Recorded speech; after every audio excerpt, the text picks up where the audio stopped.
आज तक हमारे दुनिया में जितने भी एनिमल्स रहे हैं उनमें से 99% एक्सटिंक्ट हो चुके हैं। ज्यादातर एनिमल्स के बारे में हमें फॉसिल से पता चलता है। कुछ एनिमल्स की बॉडी परमाफ्रॉस्ट में प्रिजर्व रहती है, वहीं पर कुछ ऐसे भी एनिमल्स हैं जिनके बारे में आज तक हम जान ही नहीं पाए हैं कि वो एग्जिस्ट भी किया करते थे। बट कैमरा के इन्वेंशन के बाद कुछ ऐसे एनिमल्स जो कि एक्सटिंक्ट होने वाले थे या फिर रेयर थे, उनके फोटोज लेना पॉसिबल हो गया था।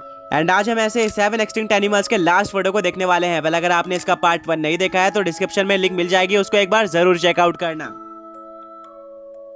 स्टार्ट करते हैं नंबर 1 के साथ। नंबर 1, बाली टाइगर। ये टाइगर की एक सब स्पीसीज है जो कि एक टाइम पर इंडोनेशिया के आइलैंड ऑफ बाली पर रहा करती थी। ये अब तक के सारे टाइगर में से सबसे छोटी स्पीसीज थी, जिसका वेट सिर्फ और सिर्फ 90 से 100 केजी हुआ करता था। एंड इसकी लेंथ 7.2 फीट तक हो जाती थी, जो कि काफी हद तक सिमिलर है एक मॉडर्न डे लेपर्ड से। अपने इसी छोटे साइज के चलते ये बाकी टाइगर्स के मुकाबले ज्यादा फास्ट थे और ये बाली के घने जंगलों और आइलैंड पे रहने के लिए बिल्कुल परफेक्ट थे। बाकी टाइगर स्पीसीज के मुकाबले इसके कोट पर जो ब्लैक स्ट्राइप्स थे वो ज्यादा डार्क थे, जो कि इसको छुपने में मदद करते होंगे। ये बड़े जानवर जैसे कि वाइल्ड बोर, डियर और मंकी का शिकार किया करते थे। एक टाइम पर इनकी पॉपुलेशन काफी अच्छी हुआ करती थी, बट आगे जाकर इंसानों की पॉपुलेशन बढ़ना स्टार्ट हो जाती है, जिसके चलते जंगल तबाह होते जाते हैं और इंसान और बाली टाइगर का आपस में सामना भी होने लगता है और इंसान इनको खतरा समझकर मार देते थे। और यही रीजन था कि धीरे धीरे करके इनकी पॉपुलेशन कम होते गई। अल्टीमेटली 1937 में आखिरी बाली टाइगर को देखा जाता है और इसके बाद इस स्पीसीज को एक्सटिंक्ट घोषित कर दिया जाता है। एंड अभी जो फोटो आपके सामने है वो लास्ट बाली टाइगर की है, जिसको इंसानों ने मार दिया था,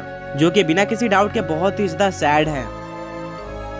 नंबर 2, टारपैन। ये एक वाइल्ड हॉर्स है जो कि एक टाइम पर यूरोप और वेस्टर्न एशिया में रहा करता था।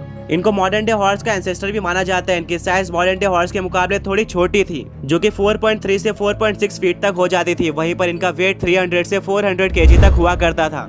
टारपैन का कलर येलोविश ब्राउन हुआ करता था, जिनके बैक पर स्ट्रैप्स भी मौजूद थी।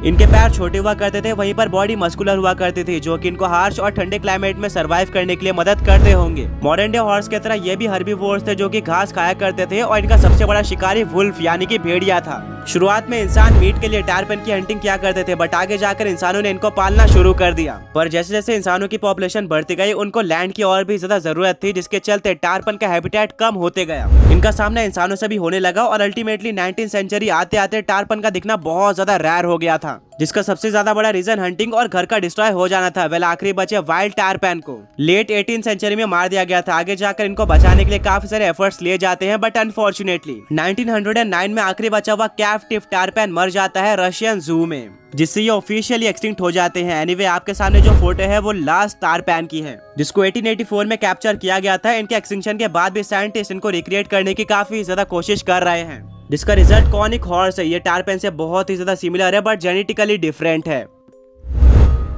Number 3, Caribbean monk seal. इनको वेस्ट इंडियन मॉन्क सील के नाम से भी जाना जाता है और ये करेबियन सी में रहा करते थे।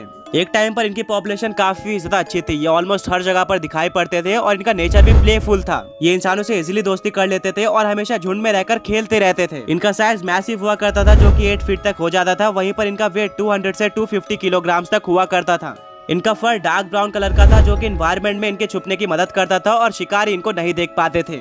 Caribbean monk seal carnivorous animal थे जो कि फिश खाया करते थे और पानी में इनकी तैरने की स्पीड काफी ज्यादा अच्छी थी। इतनी अच्छी पॉपुलेशन होने के बाद भी 18th सेंचुरी में करेबियन मॉन्क सील के नंबर्स कम होना स्टार्ट हो जाते हैं, जिसका सबसे बड़ा रीजन ह्यूमन एक्टिविटी है। करेबियन मॉन्क सील के ब्लबर से ऑयल मिलता था, जिसके चलते ह्यूमंस ने इनका शिकार करना स्टार्ट कर दिया। कुछ इंसान इनके मीट के लिए भी इनकी हंटिंग किया करते थे, जिसका रिजल्ट ये होता है कि 20th सेंचुरी के स्टार्टिंग में करेबियन मॉन्क सील एक्सटिंक्शन के करीब आ जाते हैं।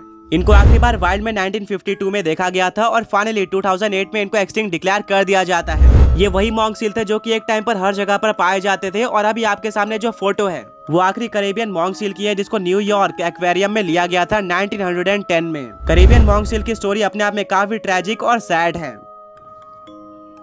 Number 4, eastern Cougar. ये कूगर की सब स्पीशीज है जो कि एक टाइम पर ईस्टर्न यूएस और ईस्टर्न कनाडा में घुमा करती थी। बिल्कुल करेबियन मॉन्क सील के तरह इनकी पॉपुलेशन भी एक टाइम पर काफी ज्यादा अच्छी हुआ करती थी और ये अलग अलग एनवायरनमेंट में रहा करते थे, जैसे कि घने जंगल और इवन माउंटेन्स। इनकी कोट ग्रेइश कलर की हुआ करती थी और इनकी बॉडी लंबी और पतली थी, जिसमें एक लंबी पूंछ भी शामिल है। इन्हीं सारे फीचर्स के चलते ईस्टर्न कूगर काफी ज्यादा फास्ट एनिमल्स हुआ करते थे। एक ईस्टर्न कूगर का वेट 30 से 90 केजी तक हो जाता था। वहीं पर इनकी साइज 8 फीट तक हो जाती थी, जिसमें मेल्स फीमेल्स के मुकाबले ज्यादा बड़े हुआ करते थे। ये कार्निवरस थे जो कि डियर, स्मॉल मैमल्स और बर्ड्स का शिकार किया करते थे और फूड चेन के टॉप पर राज किया करते थे। ये इकोसिस्टम को मेंटेन करने के लिए काफी ज्यादा इंपॉर्टेंट एनिमल्स थे। ईस्टर्न कूगर इंसानों के सामने आना पसंद नहीं करते थे और इनके देखने की शक्ति भी बहुत ही ज्यादा औसम थी, जिसके चलते ये शाम और रात में ही बाहर निकलना पसंद करते थे। But unfortunately early 20th century में इनकी पॉपुलेशन धीरे धीरे कम होना स्टार्ट हो जाती है, जिसके पीछे का सबसे बड़ा रीजन अगेन हंटिंग और हैबिटेट डिस्ट्रक्शन था। इंसान ईस्टर्न कूगर को खतरा समझकर देखते ही मार दिया करते थे और लास्ट ईस्टर्न कूगर को 1930s में देखा जाता है, जिसके बाद इनको दोबारा कभी भी नहीं देखा गया और अल्टीमेटली 2018 में इनको पूरी तरह से एक्सटिंक्ट डिक्लेयर कर दिया जाता है। एंड आपके सामने ईस्टर्न कूगर की लास्ट फोटो है एंड इसका कोई भी आइडिया नहीं है कि इसको कब क्लिक किया गया था। नंबर 5 स्कॉम्बग्स डियर। ये एक डियर की स्पीसीज है जो कि एक टाइम पर थाईलैंड और कंबोडिया में पाई जाती थी। इनको सबसे पहली बार 19th सेंचुरी में डिस्कवर किया गया था। इनकी साइज 3.6 फीट तक हो जाती थी। वहीं पर वेट 90 से 120 किलोग्राम तक हुआ करता था। इनके पास बड़े एंटलर्स भी थे जो कि 3.3 फीट तक हो जाते थे। स्कॉम्बग डियर ज्यादातर दलदल में रहना पसंद करते थे और हर्बीवोरस एनिमल्स थे जो कि ग्रास और एक्वेटिक वेजिटेशन खाया करते थे। ये छोटे झुंड में रहना पसंद करते थे, बट आगे जाकर ह्यूमंस जंगल को डिस्ट्रॉय करना स्टार्ट कर देते हैं, जहां पर स्कॉम्बग डियर रहा करते थे और इनकी हंटिंग भी स्टार्ट हो जाती है, जिसके चलते अर्ली 20th सेंचुरी में इनका दिखना बहुत ज्यादा रेयर हो जाता है और इनको आखिरी बार 1930 में देखा जाता है, जिसके बाद स्पीसीज को पूरी तरह से एक्सटिंक्ट डिक्लेयर कर दिया जाता है। एंड ये आखिरी स्कॉम्बग डियर की फोटो थी जिसको 1911 में क्लिक किया गया था। Number 6 Carolina parakeet. ये एक छोटे और कलरफुल पैरट्स थे जो कि एक टाइम पर यूएस में रहा करते थे। इनकी साइज 30 सेंटीमीटर तक हो जाती थी।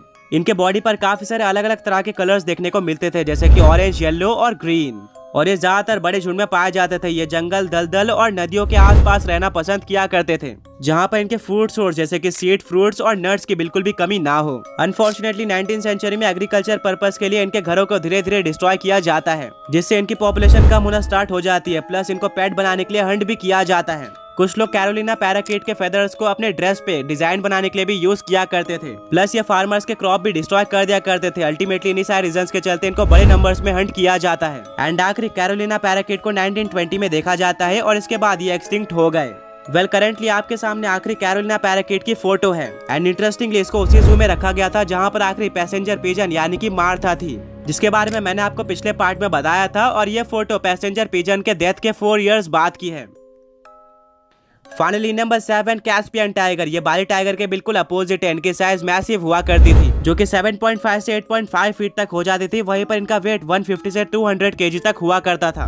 वहीं पर इनके कोट पे जो स्ट्राइप्स थी वो बाकी टाइगर्स के मुकाबले थोड़ी लाइट थी और चौड़ी हुआ करती थी। कैस्पियन टाइगर एक टाइम पर ईरान और तुर्की जैसे कंट्रीज में पाए जाते थे, जो कि बोर डियर और बाकी छोटे मैमल्स का शिकार किया करते थे। ये फूड चेन के टॉप पर राज किया करते थे। बट आगे जाकर अर्ली 20th सेंचुरी में कैस्पियन टाइगर की पॉपुलेशन कम होना स्टार्ट हो जाती है, जिसके पीछे का सबसे बड़ा रीजन अगेन ह्यूमन एक्टिविटी था, जिन्होंने जंगलों को डिस्ट्रॉय करना स्टार्ट कर दिया था। और आखिरी कैस्पियन टाइगर को 1970s में देखा जाता है और फाइनली इनको 2003 में एक्सटिंक्ट डिक्लेयर कर दिया जाता है। वेल अभी आपके सामने आखिरी कैस्पियन टाइगर की फोटो है जिसको 1899 में क्लिक किया गया था। इस टाइगर को बर्लिन जूलॉजिकल गार्डन में रखा गया था। वेल गाइस आज के इस वीडियो में इतना ही था। उम्मीद करता हूँ कि आपको वीडियो पसंद आई होगी। अगर आई है तो वीडियो को लाइक करना मत भूलना। साथ में वाइल्ड क्लॉज टीवी चैनल को सब्सक्राइब करके बेल नोटिफिकेशन कॉल पे सेट कर देना। मिलेंगे अगले वीडियो में, तब तक के लिए गुड बाय।